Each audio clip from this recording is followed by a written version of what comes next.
sponsored by BuyMode eShopping. அனைவருக்கும் ஆத்ம வணக்கம். எல்லாம் வல்ல இறைவனுக்கு நன்றி. நம்ம சித்தர்கள் கூறிய நம்ம தச வாயுக்கள் பற்றி நாம் தெரிஞ்சுக்கலாம். அதாவது நம்ம உடம்புல இருக்கக்கூடிய இந்த தச வாயுக்கள் அப்படின்னு சொல்லக்கூடிய இந்த வாயுக்கள் வந்து என்னென்ன வேலையை செய்யுது அப்படிங்கிறத பற்றி இந்த பதிவின் மூலமாக பார்க்கலாம்.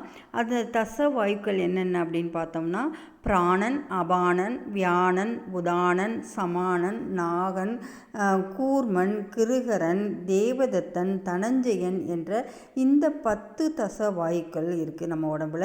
அதில் வந்துட்டு இந்த பிராணங்கிற வாயு வந்து மூலாதாரத்தில் தோன்றி ஓம் என்னும் பிரணவ எழுத்தை வந்து பிடித்து கொண்டு மூச்சு காற்றில் வந்து நம்ம உள்ளே செல்லும்போது நம்ம மூச்சு காற்று உள்ளே செல்லும்போது 12 அங்குலம் மேலே எழுப்பி 8 அங்குலம் பின்வாங்கி மீதுள்ள 4 அங்குலங்களை வெளியே செலுத்தும் பணியை இந்த பிராணன் அப்படிங்கிற வாயு வந்து செய்யுது. இதை வந்து நம்ம உடலுக்கு நம்ம நலத்தை கொடுக்கக்கூடியது, நன்மையை கொடுக்கக்கூடியது. இதனுடைய நிறம் வந்து எப்படி இருக்குன்னா நீல நிறத்தில் இருக்குது.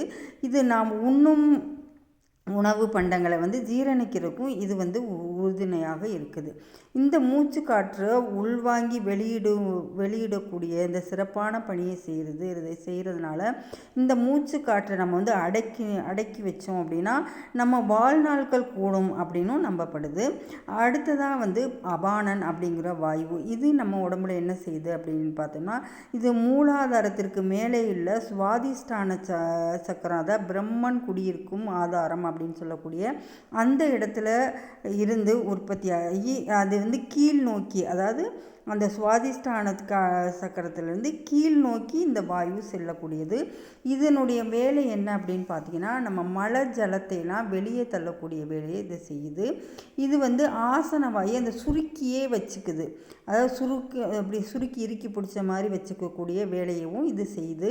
அதே மாதிரி நம்ம சாப்பிட்ட உணவில் இருக்கக்கூடிய அந்த சாரத்தை அந்த ரசத்தை வந்து ஒன்று திரட்டி வைக்கக்கூடிய வேலையவும் இது செய்யுது. அடுத்ததாக பார்த்தீங்கன்னா வியானன்கிற வாயு வந்து அது என்ன வேலை செய்யுது அப்படின்னு பார்த்தோம்னா நம்ம நாடி நரம்புகள் தசைகளை எல்லாம் வந்து நீட்டுவதற்கும் அதை மடக்குவதற்கும் நம்ம பரிச உணர்வு நம்ம தொட்டோம் அப்படின்னா அதை உணர வைக்கக்கூடிய செயலை செய்கிறதுக்கும் நம்ம உட்கொண்ட உணவில் இருக்கக்கூடிய அந்த சாரத்தை தேக்கி வச்சிருக்கக்கூடிய அந்த சாரத்தை பரப்ப செய்து இதனுடைய நிறம் வந்து கருப்பு நிறமாக இருக்குது.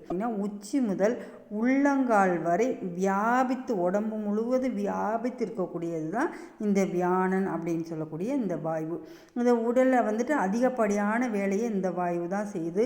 இந்த உணவில் இருக்கக்கூடிய இந்த சாரத்தை எடுத்து உடம்பு முழுவதும் கொண்டு போய் சேர்க்கக்கூடிய பணியையும் இது தான் இந்த வாயு தான் செய்யுது. பிராணவாயு அப்படின்னு சொல்லக்கூடியது உயிரை வளர்க்கிறதுக்கும் இரத்தத்தில் உள்ள பிராணவாயு தசைகளுக்கு கிடைப்பதால் தான் தசைகள் புதுசாக வலுப்பெறுது. இழந்த சக்தியை இது மீண்டும் ஈடுகட்ட செய்கிறது இந்த வாயு. தான் பார்க்கக்கூடிய வாயு வந்து உதானன் அப்படின்னு சொல்லக்கூடிய நம்ம உண்ணும் உணவில் இருக்கக்கூடிய இந்த உணவை வேகமாக ஓடி போயிடாமல் அதை தடுத்து சாப்பிட்ட உடனே விடாமல் அதை தடுத்து அதை நன்றாக கலக்குது, ஒன்றாவே சேர்த்து கலக்கி வைக்கக்கூடிய வேலையை செய்து இது மின்னல் போன்ற நிறம் உடையதாக இருக்குது.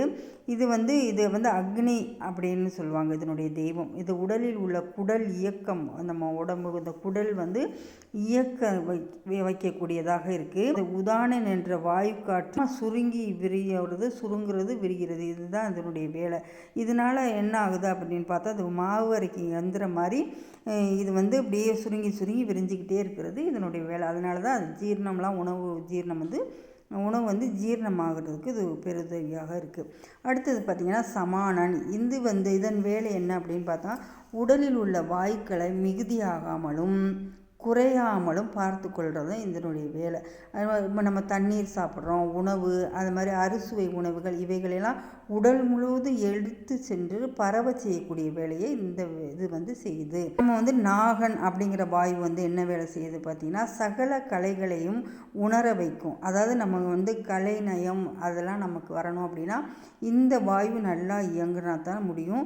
இது வந்து நம்ம உடம்புல வந்துட்டு கண்ணை சிமிட்ட வைக்கிறது, ரோமங்கள் எல்லாம் நல்லா அப்படியே ஸ்டிப்பாக நிற்க வைக்கிறது, அதை மாதிரி அசைக்கிறதுக்கு, நம்ம கண்ணை மூடி திறக்கிறதுக்கு இதெல்லாம் உதவி செய்யக்கூடியதான் இந்த வாயு அப்படின்னு சொல்லக்கூடியது.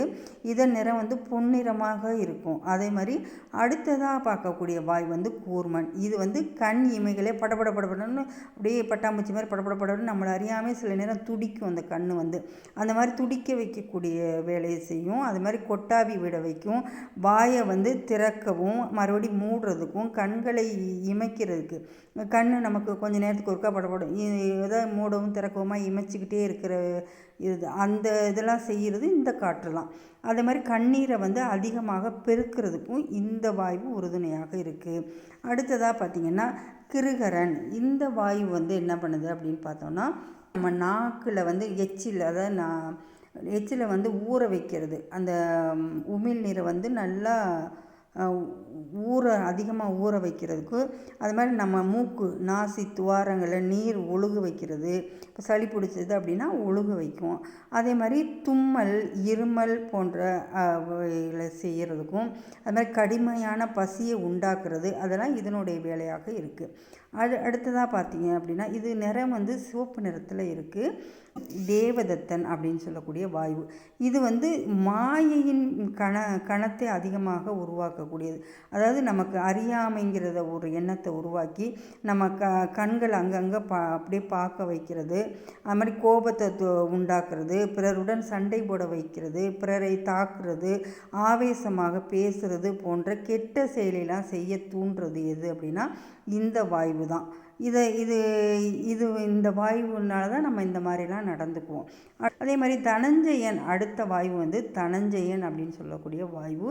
இது மூக்கின் நின்று தடிச்சிட்டு கன்னத்திலிருந்து இரைச்சலை உண்டாக்கக்கூடியது.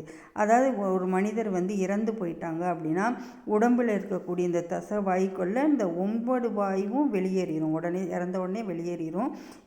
இந்த வாயு மட்டும் அந்த உடம்புல தங்கி 3ஆவது நாள் மட்டும்தான் இது வெளியேறும். அது அப்படி வெளியேறும் பொழுது நம்ம சிரசு, நம்ம தலைப்பகுதி அப்படின்னு சொல்லக்கூடிய அந்த உச்சித்தலையை சிரசை பிளந்து கொண்டு கபாலம் வழியாக இந்த வாயு வந்து வெளியேறும். இதனுடைய நிறம் வந்து நீல நிறத்தில் இருக்கும். இதனுடைய தெய்வம் வந்து தன்வந்திரியாக கருதப்படுது. அப்படிப்பட்ட வேலையை செய்யக்கூடியது தான் இந்த தனஞ்சயன் அப்படின்னு சொல்லக்கூடிய வாயு. இந்த 10 விதமான வாயுக்களும் நம்ம 10 விதமான நம்ம வேலைகளை நம்ம சரிவர செஞ்சால் மட்டும்தான் நம்ம சிறப்பாக இருக்க முடியும்.